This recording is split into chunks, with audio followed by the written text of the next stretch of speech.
Hello everyone दोस्तों। तो मेरा नाम है प्रमोद राणा और पिनाका स्टडी सर्कल के चैनल पे आप सभी का स्वागत है। अभी हाल ही में दोस्तों मध्य प्रदेश के 12 कृषि उत्पाद और साथ ही साथ 4 जनजातीय जो कृषि उत्पाद हैं उन्हें ज्योग्राफिकल इंडिकेशन टैग यानी जीआई टैग मिल चुका है। तो उसके बारे में आज जो है ये हम चर्चा करेंगे। तो चलिए दोस्तों अब शुरू कर लेते हैं। सबसे पहले देखिए दोस्तों, जीआई टैग का क्वेश्चन क्लियर भी आ सकता है कि जीआई टैग का फुल फॉर्म क्या होता है। तो जीआई टैग का फुल फॉर्म जो होता है ये ज्योग्राफिकल इंडिकेशन टैग होता है। ये किसी पर्टिकुलर जो जगह है वहाँ के कृषि उत्पाद हो गया या कोई हस्तशिल्प उत्पाद हो गया या फिर ऐसी कोई चीज जो जहाँ की फेमस है वहां पर सरकार के द्वारा ये जीआई टैग जो है ये दे दिया जाता है। अब जीआई टैग देने के लिए ये सारी प्रक्रिया करने के लिए कुछ ना कुछ क्या बनाने पड़ेंगे, नियम बनाने पड़ेंगे। तो समय है 1999 का। उस समय अपने भारत में अटल बिहारी वाजपेयी जी की सरकार थी, यानी भारत के उस समय प्रधानमंत्री अटल बिहारी वाजपेयी जी थे।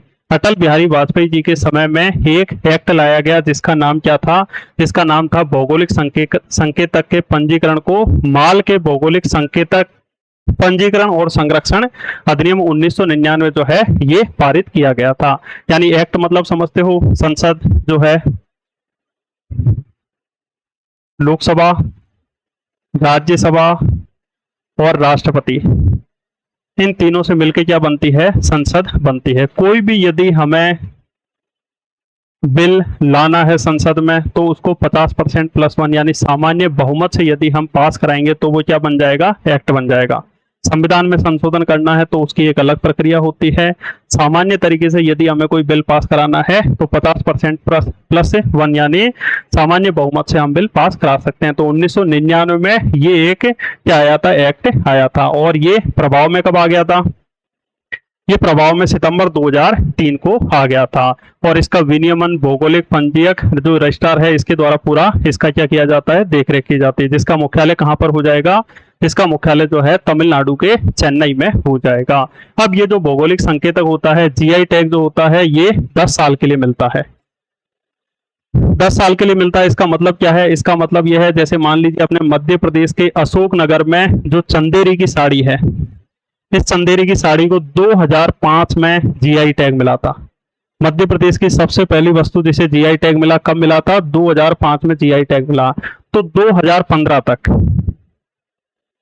इसकी वैलिडिटी रहेगी, यानी लगभग 10 साल तक वैलिडिटी रहेगी। परंतु उसके बाद में दोबारा से जो है ये भी इसे रिन्यू करवाया जा सकता है। तो इसे एक्ट में क्या लिखी है, इस एक्ट में ये बात लिखी है कि ये जो भौगोलिक संकेतक का पंजीकरण होगा ये कितने समय के लिए होगा, 10 साल की अवधि के लिए हो जाएगा।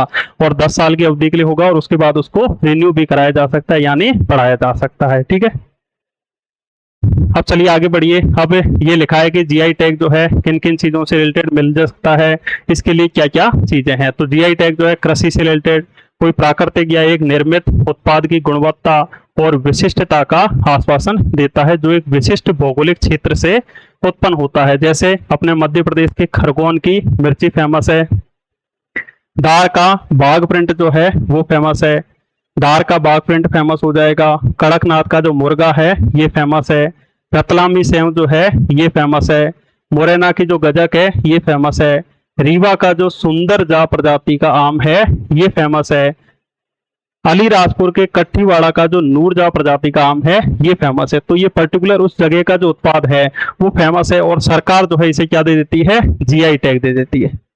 अब सरकार यदि इसे जीआई टैग दोगी तो इसकी जो पहचान है वो राष्ट्रीय स्तर पे हो जाएगी, अंतर्राष्ट्रीय स्तर पे हो जाएगी। साथ ही साथ इस जगह का जो जीआई टैग है जिसे दे दिया गया है, तो अब जो दूसरी जगह पर कोई भी, जैसे मान लीजिए अलीराजपुर का नूरजा प्रजाति का आम है, तो ये नूरजा प्रजाति का आम जो है अलग जगह पे उगाता है और कहता है कि अलीराजपुर का है, तो ये नकली उत्पाद की श्रेणी में आ जाएगा। तो ये जीआई टैग जो है उसके ये फायदे हो जाएंगे। सबसे पहले हम बात करें तो भारत की जो दार्जिलिंग की चाय है उसे सबसे पहले 2004 में क्या मिला था, जीआई टैग मिला था। पर क्वेश्चन ये पूछे कि मध्य प्रदेश में सबसे पहले जीआई टैग किसे मिला था, तो मध्य प्रदेश में सबसे पहले जीआई टैग जो है चंदेरी की साड़ी को मिला था। सबसे पहले मध्य प्रदेश में जीआई टैग किसे मिला था, चंदेरी की साड़ी जो है मध्य प्रदेश में सबसे पहले उसे जीआई टैग मिल चुका है। इसमें हम सब थोड़ा समझ लेते हैं। सारे जीआई टैग आज नहीं जानेंगे, अभी जो करंट के पॉइंट ऑफ व्यू से है वो हम आज की क्लास में जानेंगे। तो सबसे पहले जीआई टैग जो है ये चंदेरी की साड़ी को मिल चुका है। मध्य प्रदेश के अशोकनगर में चंदेरी नामक एक जगह है। इस चंदेरी की जो साड़ी है ये बहुत फेमस है, इसीलिए चंदेरी की जो साड़ी है उसे जीआई टैग मिल चुका है। आप बेसिक तरीके से याद कर सकते हो। 2005 में सूचना का अधिकार अधिनियम जो है ये आ गया था, तो सूचना यानी जानकारी। अब यदि कोई एक महिला चंदेरी की साड़ी लेगी और वो साड़ी बहुत अच्छी है तो वो दूसरी महिला तक आसानी से सूचना पहुंच जाएगी। तो आप आसानी से ऐसे याद रख सकते हो, ठीक है। तो चंदेरी की साड़ी को सबसे पहले 2005 में क्या मिल चुका था? जीआई टैग मिल चुका था। उसके बाद 2008 में हम बात कर लें, इंदौर वाला जो क्षेत्र है, इंदौर के चमड़े के खिलौने हो जाएंगे। मध्य प्रदेश के धार का बाघ प्रिंट बहुत फेमस है, धार का बाघ प्रिंट हो जाएगा। और टीकमगढ़ और दतिया का जो धातु का शिल्प है इसे 2008-9 में जीआई टैग मिला था। और इसके अलावा बहुत सारी चीजों को समय समय पे जीआई टैग मिल चुका है, जैसे महेश्वरी की साड़ी को मिल चुका है। साथ ही साथ जो कड़कनाथ मुर्गा है झाबुआ का, उसको भी जीआई टैग मिल चुका है। साथ ही साथ जो मुरैना की गजक है, रीवा का सुंदरजा आम है, बहुत सारी चीजों को जीआई टैग जो है मिल चुका है। बालाघाट के चिनौर चावल जो है उन्हें जीआई टैग मिल चुका है। बालाघाट के 12 सिवनी की साड़ियों को मिल चुका है। वो सारी चीजें हम फिर कभी पूरा जो जीआई टैग की क्लास लेंगे वहां पर जानेंगे। अभी हाल फिलहाल जो करंट में जो जीआई टैग मिले हैं उनके बारे में हम जो है ये जानेंगे। तो मध्य प्रदेश में अभी तक हम बात करें तो इकलौते रूप से यानी एक उत्पाद मात्र मध्य प्रदेश के उत्पादों को ही 40 ऐसे उत्पाद हैं जिन्हें क्या मिल चुका है? जीआई टैग मिल चुका है। 40 में से सबसे पहले किसे मिला था? कमेंट्स में बताइए, सबसे पहले किसे मिला था? चंदेरी की साड़ी को मिला था। कब मिला था? चंदेरी की साड़ी सूचना यानी जानकारी दे दी थी। 2005 के आसपास चंदेरी की साड़ी को मिल चुका था। फिर 2008 में 3 उत्पादों को मिला, इंदौर के चमड़े के खिलौने, धार का बाघ प्रिंट और टीकमगढ़ और दतिया का धातु शिल्प। ये क्यों मैं बता रहा हूं? क्योंकि अभी आपको ये चीज समझ में आएगी। तो मध्य प्रदेश के 40 ऐसे उत्पाद हैं जिन्हें जो है इकलौते रूप से जीआई टैग मिल चुका है। 3 जो उत्पाद है इनके लोगों को भी जीआई टैग मिल गया। 3 उत्पाद कौन कौन से हैं? वही 3 उत्पाद हैं जिनको 2008-9 में जीआई टैग मिला था। कौन कौन से हो जाएंगे? इंदौर के चमड़े के खिलौने हो जाएंगे। हालांकि इंदौर सिटी में आपको चमड़े के खिलौने देखने को नहीं मिलेंगे, पर इंदौर के आसपास, देवास के आसपास के जो ग्रामीण एरिया हैं वहां के लोग जो है ये चमड़े के खिलौने जो है ये बेचते हैं।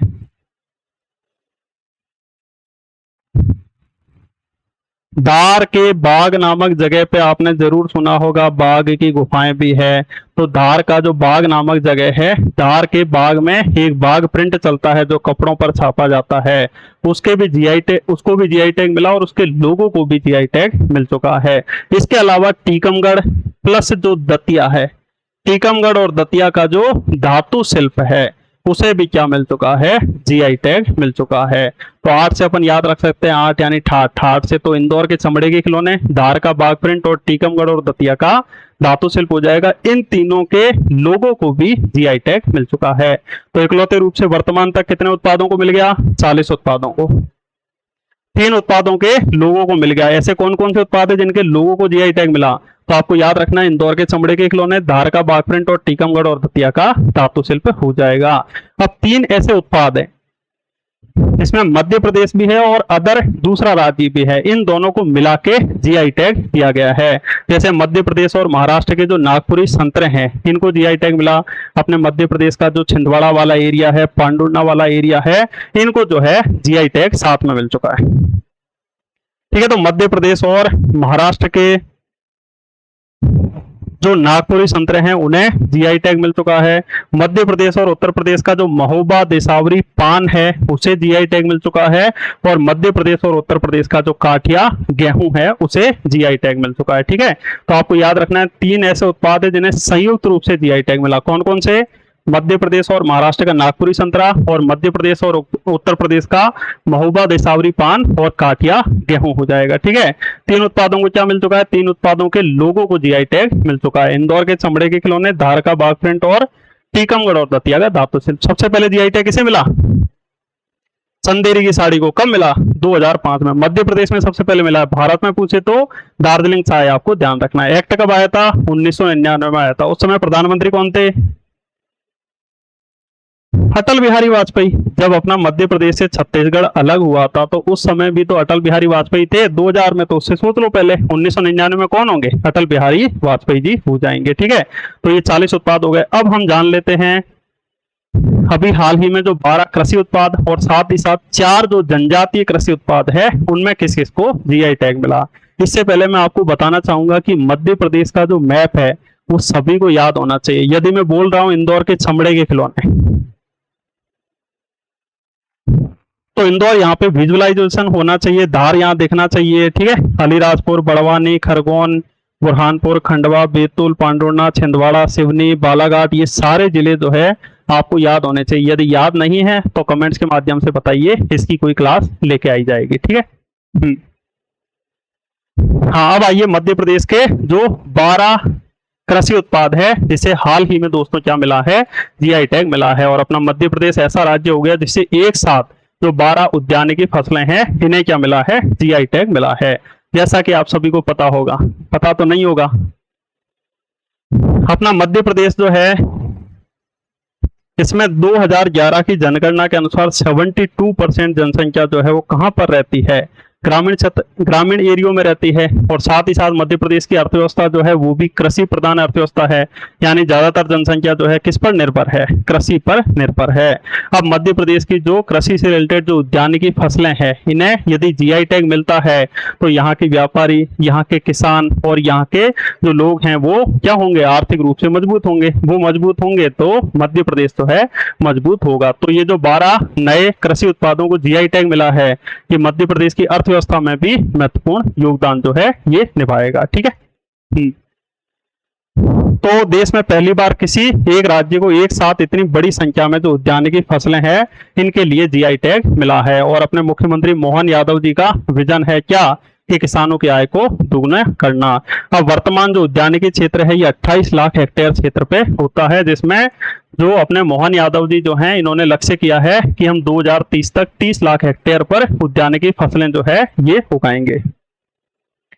अब देखिए दोस्तों, मध्य प्रदेश की माटी के 12 अनमोल रत्न हो जाएंगे। मसाले और स्वाद में हम बात करें तो मध्य प्रदेश के गुना जिले का जो कुंभराज धनिया है, मध्य प्रदेश के गुना जिले का जो कुंभराज धनिया है उसे क्या मिला है? जीआई टैग मिला। और साथ ही साथ खरगोन की जो मिर्च है उसे जीआई टैग मिला। यानी गुना जिला जैसे ही मैंने बोला तो आपको देखना चाहिए, गुना जिला यदि मैंने बोला तो देखना चाहिए ये यहां पर हो जाएगा। और मध्य प्रदेश के खरगोन में जो लाल मिर्च है उसे जीआई टैग मिला है। तो गुना का जो कुंभराज धनिया है लंबे समय से यहाँ पर धनिया होता है और इसकी मांग भी समय समय पे उठ रही थी, तो अब जीआई टैग जो है मिल चुका है। इसके अलावा खरगोन यानी ये निमाड़ वाला एरिया हो जाएगा। निमाड़ में जो मिर्च है वो अच्छी खासी मात्रा में होती है। और खरगोन जिले में यदि आपने एक जगह सुनी होगी सनावद, सनावद के पास जो है ये मिर्च की सबसे बड़ी मंडी भी हमें देखने को मिल जाएगी। और खरगोन की जो मिर्च है उसे क्या मिल चुका है?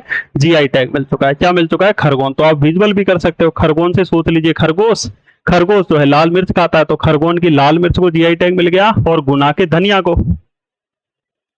ऐसे याद कर लो, मम्मी ने आपको धनिया चूटने को दिया हो और आप जो है बाजार में भग गए, जब घर पे आए तो कुटाई हुई तो आपने बोला हमारा तो कोई गुनाह ही नहीं था।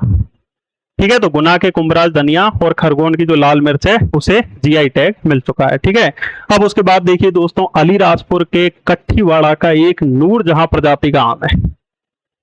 जैसे ही मैं अलीराजपुर बोलूं तो पहली बात तो ये जिला देखना चाहिए कि है कहां पर। इसके अलावा अलीराजपुर वाले क्षेत्र में दोस्तों भील ट्राइब यानी भील जनजाति बहुत ही ज्यादा मात्रा में रहती है। ये आपको पता होगा, नहीं पता है तो ध्यान रखना। भील ट्राइब होती है, भगोरिया पर्व यहाँ पर मनाया जाता है। साथ ही साथ 2011 की जनगणना के अनुसार भारत का सबसे कम शिक्षित जिला और मध्य प्रदेश का सबसे कम जो साक्षर जिला है वो कौन सा हो जाएगा? अलीराजपुर ही हो जाएगा। अब अलीराजपुर में एक जगह है जिसका नाम क्या है? कट्ठीवाड़ा। और अलीराजपुर के कट्ठीवाड़ा में नूरजहां प्रजाति का क्या होता है दोस्तों? आम होता है। और ये जो नूरजहां प्रजाति का आम है लगभग 1-1 फुट के बराबर आम होता है ये। अब ये इसकी एक अलग ही किस्म है और साथ ही साथ विदेश में भी ये आम जाता है। तो अलीराजपुर के नूरजहां प्रजाति के आम को क्या मिला है, जीआई टैग मिल चुका है। इसके अलावा देखिए अलीराजपुर में नूरजहां प्रजाति का आम, जबकि रीवा जिले में आपको याद रखना सुंदरजहां प्रजाति का आम। रीवा में सुंदर है और अलीराजपुर में क्या है, नूरजहां प्रजाति का आम। ऐसे याद रख सकते हो कि अलीराजपुर में है ट्राइब्स जो है गुदना कलाकार होती है या फिर श्रृंगार प्रिय होती है। और जहांगीर की एक पत्नी थी जिसका नाम भी तो नूरजहां था, मेहरुनिसा, वो भी बहुत ज्यादा सजती थी। तो ऐसे याद रख सकते हो कि अलीराजपुर की जो भील जनजाति की महिलाएं हैं वो नूरजहां प्रजाति का आम जो है खा रही हैं। तो अलीराजपुर के नूरजहां प्रजाति के आम को जीआई टैग मिला। ठीक है, तो याद रहेगा थोड़ा थोड़ा। मसाले और स्वाद में हम बात करें तो गुना का कुंभराज धनिया और साथ ही साथ खरगोन की लाल मिर्च से। शाही और ऐतिहासिक फलों की हम बात करें तो अलीराजपुर के कठीवाड़ा में नूरजहां प्रजाति का आम हो जाएगा और बैतूल का गुजरिया आम। बैतूल का जो गुजरिया आम है इसे क्या मिला है, जीआई टैग मिला है। अब बैतूल वाला जो क्षेत्र है खेरेला का किला हो जाएगा, भंवरीगढ़ हो जाएगा, सावलीगढ़ हो जाएगा। यदि आपने ट्राइब्स पढ़ी होंगी तो थोड़ा थोड़ा पढ़ा होगा। तो यहाँ पर जो है कोरकू जनजाति साथ ही साथ गोंड राजाओं का भी यहाँ पर शासन रहा था। तो उसी लंबे समय से यहाँ पर गजरिया प्रजाति का जो आम है ये होता है। ठीक है, गजरिया प्रजाति का जो आम है होता है। ऐसे विजुअल कर लो, आपने आम उगाया, आम के साथ में गाजर भी उगा दी, तो इससे लिंक से चीजें थोड़ी थोड़ी याद रहेंगी। ठीक है, तो बैतूल का गजरिया प्रजाति का आम और अलीराजपुर के नूरजहां प्रजाति का आम, तो दो आम को जीआई टैग मिला। इसके अलावा गुना का कुंभराज धनिया, खरगोन की लाल मिर्च हो जाएगी। ठीक है, अब आइए प्रकृति और जल, जल की उपज से रिलेटेड, तो मांडू की खुरासानी इमली हो जाएगी। मध्य प्रदेश के धार जिले में दोस्तों एक जगह है जिसका नाम क्या है, मांडू, जिसे सादियाबाद यानी खुशियों का शहर कहा जाता है। मांडू को किसने बसाया था, मालवा वाले एरिया पर एक शासन हुआ करता था जिनका नाम था गौरी वंश के शासक। गौरी वंश का एक शासक हुआ था जिसका नाम क्या था, होशंग शाह हो जाएगा। इसी होशंग शाह ने मांडू को बसाया था और मांडू को अपनी कैपिटल जो है ये बनाया था। और मांडू को क्या कहा जाता है, सादियाबाद यानी खुशियों का शहर हो जाएगा। अब इसी गौरी वंश के बाद मध्य प्रदेश के मालवा में खिलजियों ने शासन किया। किसने शासन किया, खिलजियों ने शासन किया। और खिलजियों में एक शासक हुआ जिसका नाम था महमूद शाह खिलजी। और यही महमूद शाह खिलजी जो है अफ्रीका से ये वाली जो इमली है ये यहाँ पर लेके आए थे। तो वहीं यहीं पर मांडू में जो ये खुरासानी इमली है ये बहुत ज्यादा फेमस हो गई। और मांडू की खुरासानी इमली जो है इसे क्या मिला, जीआई टैग मिला। या कभी आप मांडू जाओगे ना तो आसपास वाले क्षेत्रों में आपको देखने को मिल जाएगा बहुत सारे लोग जो है ये इमली बेचते हैं। बहुत सारे लोग जो है ये इमली बेचते हैं। तो मांडू की क्या हो जाएगी, खुरासानी इमली। या फिर मांडू में आप घूमने जा रहे हो अपनी संयोगिता के साथ, तो जब घूमने जाओगे तो संयोगिता कहेगी ना कि बाबू इमली खिलाइए, तो ऐसे भी याद रख सकते हो। तो मांडू की खुरासानी इमली को जीआई टैग मिला। अब आइए सिवनी का सीताफल, जंबो यानी बहुत बड़ा सीताफल होता है ये 600-700 ग्राम का। ठीक है, तो इसीलिए नाम पड़ गया जंबो सीताफल हो जाएगा। तो सिवनी जैसे ही मैं बोलूं,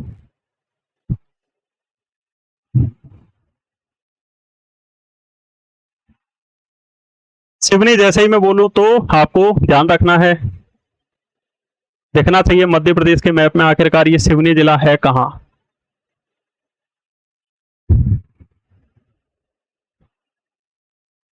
ठीक है, सिवनी जिला आपको यहां पर देखने को मिल जाएगा। इधर बालाघाट है और इधर छिंदवाड़ा है। छिंदवाड़ा और बालाघाट के बीच में एक जिला है जिसका नाम है सिवनी जिला। और सिवनी का जो जंबो सीताफल है, सिवनी का कौन सा सीताफल है, जंबो सीताफल। इस जंबो सीताफल को दोस्तों क्या मिला है, ज्योग्राफिकल इंडिकेशन टैग यानी जीआई टैग मिला है। अब आइए नरसिंहपुर के बरमान घाट के आसपास दोस्तों ये भटे होते हैं। भटे आपने खाए होंगे जिसे बैंगन कहते हैं। ठीक है, यहाँ पर मध्य प्रदेश के नर्मदा मतलब नरसिंहपुर जिले में जो बरमान का घाट है गाडरवाड़ा के आसपास, वहां पर जो है नर्मदा नदी पर ये भटे बहुत ज्यादा फेमस है। तो ये नरसिंहपुर का जो बरमान के भटे हैं यानी बैंगन है इसे भी जीआई टैग मिल चुका है। ठीक है, तो उसके बाद आइए जबलपुर का सिंगाड़ा। तो ये मध्य प्रदेश की न्यायिक राजधानी जो अपनी जबलपुर है जहां पर हाई कोर्ट है, वहां के सिंगाड़ा को क्या मिल चुका है, जीआई टैग मिल चुका है। तो थोड़ा थोड़ा दोस्तों याद हुआ। सबसे बड़ी बात दिमाग में बैठनी चाहिए, चीजें याद होनी चाहिए। समझ तो आप वैसे भी लोगे।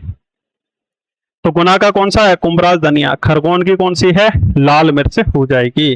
फलों की हम बात करें तो आम की हम बात करें तो नूरजहां प्रजाति का कौन सा, अलीराजपुर में नूरजहां प्रजाति का आम हो जाएगा, और साथ ही साथ बैतूल में गजरिया आम हो जाएगा। ठीक है, उसके बाद हम बात करें मांडू की खुरासानी इमली हो जाएगी, सिवनी का जंबो सीताफल हो जाएगा, और जबलपुर का सिंगाड़ा हो जाएगा, जिसे क्या मिला है, जीआई टैग मिला है, यानी ज्योग्राफिकल इंडिकेशन टैग हो जाएगा। उसके बाद हम दोस्तों और भी फसलों पे जाएं तो मालवी आलू हो जाएगा। मध्य प्रदेश का जो मालवा वाला एरिया है, इंदौर वाला एरिया, यहाँ पर आलू जो है अच्छी खासी मात्रा में होता है। तो मालवी आलू जो है इसे क्या मिला है, geographical indication tag, GI tag मिला है। इसके अलावा मालवा का गराड़ू भी होता है, गराड़ू, गराड़ू आपने खाया होगा, मालवा के गराड़ू को भी क्या मिला है, जीआई टैग मिला है। इसके अलावा जबलपुर की हरी मटर बहुत ज्यादा फेमस भी है, जबलपुर की हरी मटर हो जाएगी। या फिर आप देख सकते हो दोस्तों, जबलपुर में जो हरी मटर है ओडीओपी में भी शामिल किया गया है, यानी वन डिस्ट्रिक्ट वन प्रोडक्ट, एक जिला एक उत्पाद में जबलपुर की हरी मटर को शामिल किया गया है। तो जबलपुर की हरी मटर हो जाएगी। तो जबलपुर की हरी मटर भी है और जबलपुर का सिंगाड़ा भी है। तो ऐसे याद रख सकते हो दोस्तों कि जबलपुर हाईकोर्ट में आपका कोई केस चल रहा था, केस चल रहा था, तो आप जो है अपने केस का वेट कर रहे हो। अब वेट कर रहे हो तो आपने कहा कि चलो घर से मटर ले आते हैं, मटर यहाँ छील लेंगे, साथ में सिंगाड़े खा लेंगे। तो जबलपुर का मटर और सिंगाड़ा जो है इसे ज्योग्राफिकल इंडिकेशन टैग यानी जीआई टैग मिल गया। ठीक है, हाँ। अब आइए नरसिंहपुर। नरसिंहपुर में तो आपको पता भी है, नहीं पता है तो मैं बता दूं, गन्ना अच्छी खासी मात्रा में होता है। तो नरसिंहपुर में गन्ना अच्छी खासी मात्रा में होगा तो गुड़ बनेगा, और नरसिंहपुर का जो गुड़ है उसे भी ज्योग्राफिकल इंडिकेशन टैग यानी जीआई टैग मिल चुका है। तो ये मध्य प्रदेश के ऑलमोस्ट 12 उत्पाद हैं जो कि आपको थोड़े थोड़े जो है ये जरूर याद हुए होंगे। ठीक है, तो नरसिंहपुर का क्या हो जाएगा, गुड़ हो जाएगा। नरसिंहपुर के बरमान घाट में दोस्तों क्या हो जाएगा, बरमान के भटे यानी बैंगन हो जाएंगे। ठीक है, तो नरसिंहपुर में बैंगन और साथ ही साथ नरसिंहपुर का गुड़। जबलपुर का क्या है, कोर्ट के सामने मटर और सिंगाड़े हो जाएंगे। इसके अलावा इधर नूरजहां प्रजाति का आम, मालवी आलू, इसके अलावा मालवा का गराड़ू हो जाएगा। अब इनके बारे में हम और थोड़ा थोड़ा अच्छे से जान लेते हैं। सबसे पहले देखिए दोस्तों, ये कुंभराज धनिया हो जाएगा। 60 वर्षों की कृषि विरासत यानी 60 वर्ष से लंबे समय से यहाँ पर ये कुंभराज का धनिया गुना वाले क्षेत्र में हो रहा है। ठीक है, ये सारी बेसिक जानकारी जो है लिखी है कि 85 से 90 दिनों की ये फसल होती है जो धनिया होती है, और उत्पादन 32,000 मीट्रिक टन सालाना होता है। देश के कुल उत्पादन का 20 से 25% जो है ये कुंभराज प्रजाति का धनिया जो है ये मध्य प्रदेश के गुना जिले में होता है। हाँ, अब आइए खरगोन की लाल मिर्च। ठीक है, खरगोन में सनावद के पास, यानी खरगोन में एक जगह सनावद, सनावद के पास में ही दोस्तों बेड़िया मंडी है, जो कि मध्य प्रदेश की सबसे बड़ी मिर्च की मंडी है। मध्य प्रदेश की सबसे बड़ी लाल मिर्च की मंडी आपसे पूछे तो कौन सी है, खरगोन की बेड़िया मंडी हो जाएगी, और ये एशिया की भी प्रमुख मिर्च की मंडियों में से एक हो जाएगी। तो खरगोन की जो बेड़िया मंडी है, यहाँ से विदेशों में भी क्या जाती है, लाल मिर्च आती है। तो खरगोन की लाल मिर्च को जीआई टैग मिला, और गुना के कुंभराज के धनिया को लिंक से भी याद कर लेना, कॉन्सेप्ट समझ लेना, लिंक्स के द्वारा चीजों को याद कर लेना। ठीक है, हाँ। अब आइए अलीराजपुर के कट्टीवाड़ा का नूरजहां प्रजाति का आम, जबकि सुंदरजहां प्रजाति का आम कहाँ पे था, रीवा में। जैसे ही मैं रीवा जिला बोलूं तो आपको क्षेत्र दिखना चाहिए, कहाँ है, बघेलखंड वाले एरिया में। अलीराजपुर बोलूं तो मालवा वाले एरिया में, इधर दिखना चाहिए। ठीक है, तो अलीराजपुर के कट्टीवाड़ा का नूरजहां प्रजाति का जो आम है उसे जीआई टैग मिला है। सोचिए दोस्तों, 1 फुट लंबा है ये, इतना बड़ा आम होता है ये, और 3 से 3.5 किलो इसका वजन होता है। तो ये भी दोस्तों विदेशों में जाता है। ठीक है, Noorjahan mango farm social media पर भी ये बहुत ज्यादा फेमस है। ठीक है, अफगानिस्तान से ये आया था। तो ये नूरजहां प्रजाति का आम हो जाएगा। अब उसके बाद बैतूल का गजरिया आम हो जाएगा, क्योंकि यहाँ बैतूल वाले क्षेत्र पे लंबे समय से गोंड वंश के शासक, आपने पढ़ा होगा खेरला का गोंड वंश, पढ़ा है कि नहीं पढ़ा कि सर सच बताएं तो पढ़ा तो हमने कछु नहीं है। बैतूल का जो खेरला का गोंड वंश था ना, ये इनके गढ़ा के गोंड वंश के शासकों के समकालीन ही था। हालांकि ये इतना मजबूत नहीं बन पाया कि भारतीय इतिहास में हमने इतनी जो योगदान जो है इसका इतना नहीं रह पाया कि जगह दी गई हो, पर खेरला वाले एरिया पर भी गोंडों ने लंबे समय तक शासन किया है। ठीक है, तो इसी बैतूल का गजरिया, यानी ऐसे याद रख लो, गजरिया यानी गुजारा, पत्ता किया किसने, गोंडों ने। तो गोंड राजाओं की विरासत रही है, और 500 साल से अधिक पुराने किलों खेरला, भंवरगढ़, सावलीगढ़ ये कोरकू जनजाति के क्षेत्र भी है, और साथ ही साथ खेरला इन क्षेत्रों पे गोंड राजाओं ने भी शासन किया है। तो शेरगढ़ हो, असीरगढ़ हो, इसके इर्द गिर्द जो है इस गजरिया आम की जो है ये उत्पत्ति हुई है। इससे क्या बन जाते हैं, अचार, अमचूर, ये जूस वगैरह ये सारी चीजें बन जाती है। ठीक है, हाँ अब उसके बाद देखिए दोस्तों खुरासानी इमली हो जाएगी। मध्य प्रदेश के मांडू की खुरासानी इमली, जिसमें 14वीं शताब्दी में, हमेशा देखो दोस्तों ये शताब्दी आए ना सोचा करो, जैसे वर्तमान में कौन सी शताब्दी चल रही है, 21वीं शताब्दी, 21वीं शताब्दी चल रही है। इसका मतलब क्या है, इसका मतलब है कि ये वाला जो 21वीं शताब्दी है, इसका मतलब अपन को पीछे का एक नंबर सोचना है। 21वीं शताब्दी मतलब 2000 से लेकर 2099 तक, अभी क्या चल रहा है 2026, इसका मतलब 21वीं शताब्दी, समझ गए, बोलते हैं ना 21वीं शताब्दी मतलब ये वाले नंबर के बीच में। 14वीं शताब्दी लिखी है मतलब 1300 से 1399 के बीच की कोई ना कोई घटना होगी। और उस समय मध्य प्रदेश के मालवा पर किसका शासन था, खिलजियों का शासन था।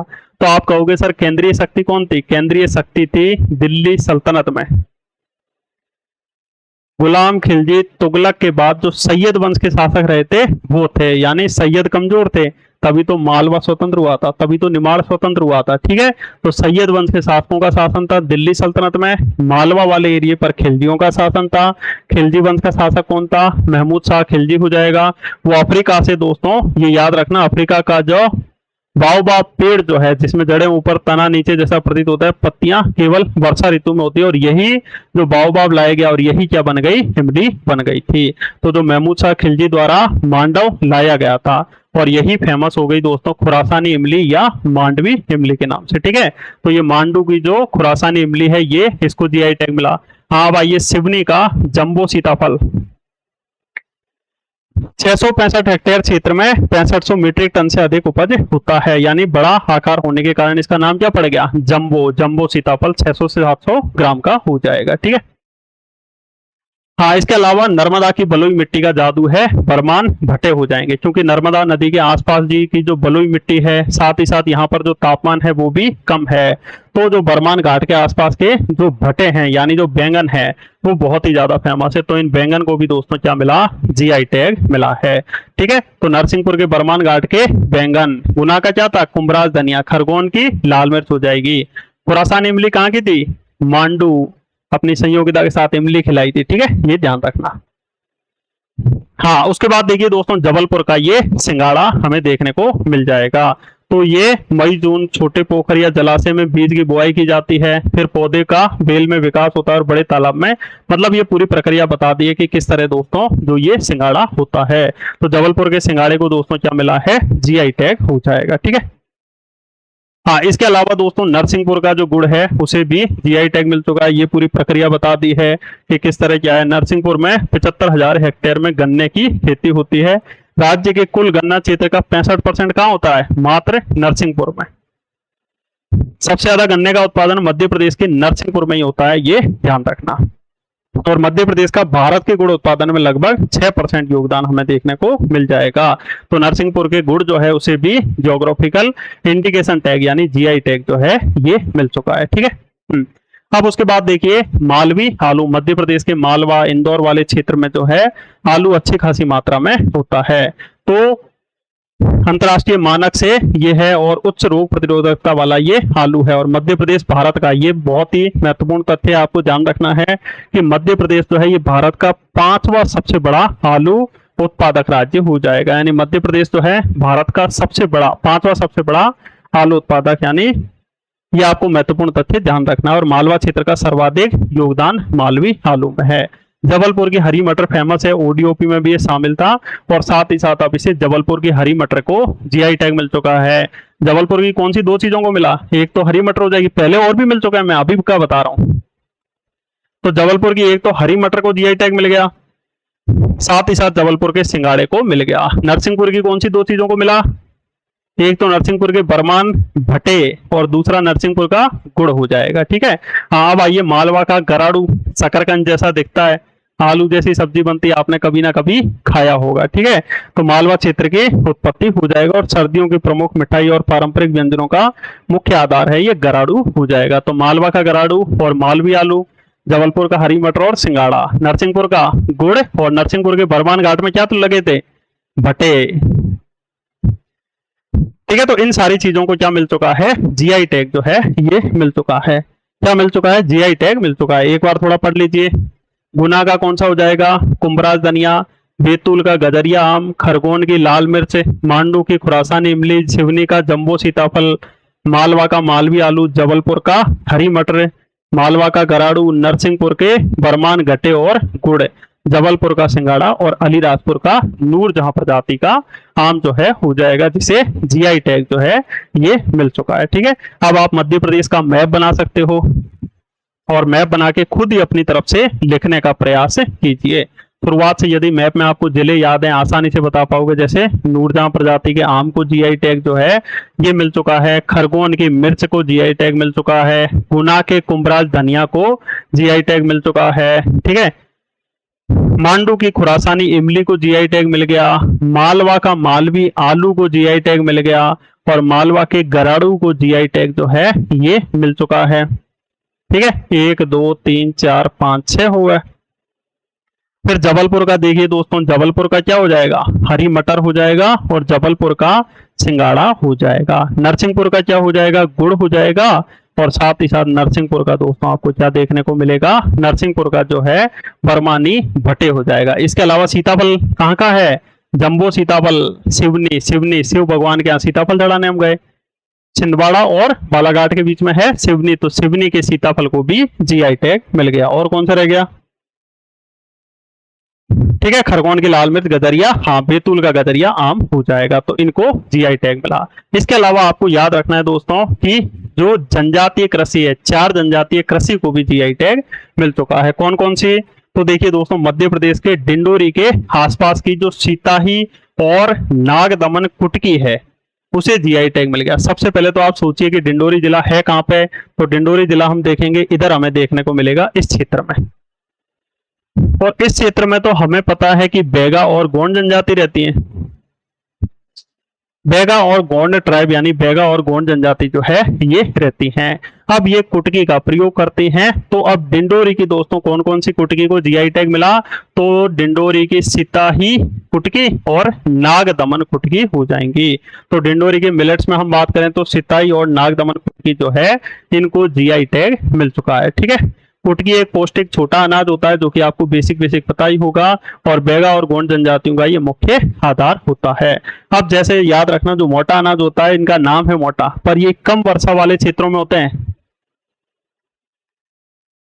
और जहां गर्मी बहुत पड़ती है ना उन क्षेत्रों में होते हैं। चाहे आप बाजरा को देख लो, राजस्थान के यदि आप मारवाड़ वाले क्षेत्र में जाओगे तो वहां बाजरा बहुत होता है क्योंकि वर्षा कम होती है, मोटा अनाज है ये, फायदा भी बहुत करता है। ठीक है, तो डिंडोरी के याद रखना 2 मिलेट्स को, सिताही नागदमन, सिताही नागदमन, थोड़ा लिंक बना लो, याद कर लो। तो डिंडोरी वाला क्षेत्र है, वहां पर बेगा जो है, गोंड जो है ये रहते हैं।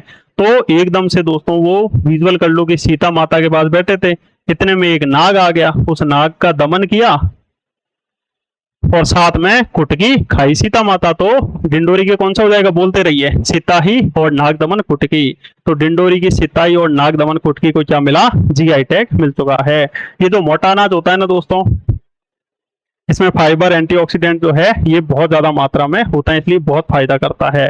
अब आइए दोस्तों, डिंडोरी की दुर्लभ तुअर दाल जो है इसे हम कहते हैं बैगानी अरहर, इसे भी क्या मिल चुका है, जीआई टैग मिल चुका है। दुर्लभ है और स्वदेशी विरासत है, और साथ ही साथ जो ये डिंडोरी वाला क्षेत्र है ना, इसमें बेगा और गोंड जनजाति के लोग जो हैं इसमें यूरिया वगैरह का प्रयोग नहीं करते इस बैगानी अरहर में। ठीक है, बैगानी अरहर में यूरिया वगैरह का प्रयोग नहीं करते हैं, पूरी जैविक कृषि के माध्यम से ये जो है खेती करते हैं। तो आप देख सकते हो बैगानी अरहर डिंडोरी का, तो विजुअल कर लो, इसी से जोड़ लो। सिताही और नागदमन क्या हो जाएगा, कुटकी हो जाएगा। तो सिताही और नागदमन कुटकी हो जाएगा, और साथ ही साथ जो है ये बैगानी अरहर। तो ऐसे विजुअल कर लो, सीता माता के पास नाग का दमन किया, पर एक लड़का था बेगा और गोंडों में, वो क्या था, वो क्या था दोस्तों, वो था अलग ही बेगाना सा, बेचारा अपना दुख में प्यार में इसको धोखा मिल गया होगा, तो बेगाना सा। तो बैगानी अरहर जो तुअर दाल है, तुअर दाल की एक किस्म है बैगानी अरहर, इसे जीआई टैग मिला। ठीक है, तो डिंडोरी की 3 वस्तुओं को जीआई टैग मिला, कौन कौन सा, सिताई और नागदमन कुटकी को, जबकि बैगानी अरहर को जीआई टैग मिल चुका है। ठीक है, तो सीताही और नागदमन कुटकी को हो जाएगा, जबकि बेगानी अरहर को जीआई टैग मिल चुका है। हाँ, अब अपना लास्ट है महाकौशल क्षत्रिय चावल। महाकौशल क्षत्रिय चावल को जीआई टैग मिला, जो कि जबलपुर और कटनी वाले एरिया के आसपास ये महाकौशल क्षत्रिय चावल होता है, इसे क्या मिला है, जीआई टैग मिला है। ठीक है, तो ये आर्द्र भूमि की गौरवशाली किस्म है। आर्द्र भूमि वही जहां पानी होता है, पेड़ पौधे या कीचड़ होते हैं, उन क्षेत्रों में ये जो है ये वाला जो क्षत्रिय चावल होता है। तो ये जबलपुर और कटनी जिलों के उपजाऊ आर्द्र भूमि क्षेत्रों में उगाई जाने वाली एक पारंपरिक धान की किस्म हो जाएगी। ठीक है, जलवायु परिवर्तन के प्रति भी ये लचीला हो जाएगा और उत्कृष्ट गुणवत्ता और अनूठी बनावट के लिए फेमस है। कौन सा, महाकौशल का क्षत्रिय चावल। अब महाकौशल वाले क्षेत्र पर भी तो अपने ट्राइब्स ने दोस्तों क्या किया है, विद्रोह किया। जैसे महाकौशल वाले क्षेत्र में जबलपुर से शंकर शाह, रघुनाथ शाह, तो बिल्कुल क्षत्रियों की तरह चावल खाया, दान खाया, विद्रोह किया। तो ऐसे याद रख सकते हो। तो चार कौन सी ट्राइब्स फसलों को जीआई टैग मिला, याद रहेगा, सीताही नागदमन की कुटकी और साथ ही साथ बेगानी अरहर और महाकौशल का क्षत्रिय धान, और 12 फसलों को जीआई टैग मिला। 12 फसलें स्पीड से याद रहेंगी थोड़ी थोड़ी। मालवी आलू हो जाएगा, मालवा का गराड़ू हो जाएगा, इधर क्या था, नूरजहां प्रजाति का आम हो जाएगा, खरगोन की लाल मिर्च हो जाएगा, मांडू की खुरासानी इमली, जो कि कौन लेके आया था, महमूद शाह खिलजी, कहां से, अफ्रीका से। ठीक है, गुना का कुंभराज धनिया हो ही गया। जबलपुर हाईकोर्ट के बाहर बैठे बैठे मटर खा रहे, मटर छील रहे, सिंगाड़े, मटर सिंगाड़े। जबकि नरसिंहपुर का गुड़ हो जाएगा और साथ ही साथ बरमान के भटे हो जाएंगे। ठीक है, सिवनी का जंबो सीताफल। ठीक है, तो ये 12 टोटल उत्पाद हो जाएंगे और ये 4 हो जाएंगे, टोटल 16 उत्पाद जो है जिन्हें अभी कुछ दिनों में जीआई टैग मिल चुका है। टोटल मध्य प्रदेश के 40 उत्पाद। एक अपन क्लास ऐसी भी ले आएंगे जिसमें शुरुआत से अंत तक सभी जीआई टैग जो है वो मैप के माध्यम से बता दीजिएंगे। सबसे पहले मध्य प्रदेश की कौन सी वस्तु है जैसे जीआई टैग मिला, चंदेरी साड़ी। कब मिला, 2005 के आसपास। ठीक है, मध्य प्रदेश की 3 ऐसी वस्तुएं जिनके लोगों को जीआई टैग मिला, इंदौर के चमड़े के खिलौने, धार का बाघ प्रिंट और टीकमगढ़ और दतिया का धातु शिल्प हो जाएगा। ठीक है, तो ये करंट के पॉइंट ऑफ व्यू से बहुत ही ज्यादा महत्वपूर्ण है और भविष्य में भी मध्य प्रदेश सरकार जो है इन्होंने ये जो और उत्पाद हैं इनको भी जीआई टैग के लिए प्रस्ताव भेजा है। जब भी मिलेगा आपको बता दिया जाएगा। ठीक है, एक बेसिक आप पढ़ सकते हो, जैसे उज्जैन की इमली, अलीराजपुर का अचारी आम, मालवा का सफेद प्याज, झाबुआ का दाल पानिया, मंदसौर का जीरा, बुरहानपुर की जलेबी, रतलाम का सैलाना बालम, ककड़ी, इंदौर का जीरावन, अशोकनगर का फिरनी, छतरपुर का पान हो जाएगा। तो ये और भी कुछ उत्पाद हैं जिन्हें भविष्य में मिलेगा। अभी हाल फिलहाल जो मिले हैं वो आपको ध्यान रखने हैं, भविष्य के लिए अभी आप छोड़ दीजिए। और मैं आशा करूंगा ये आपको क्लास बहुत ही अच्छी लगेगी और भविष्य में भी ये चीजें मिलती रहेगी। तो आप इस चैनल के साथ जुड़े रहिए। So thank you friends.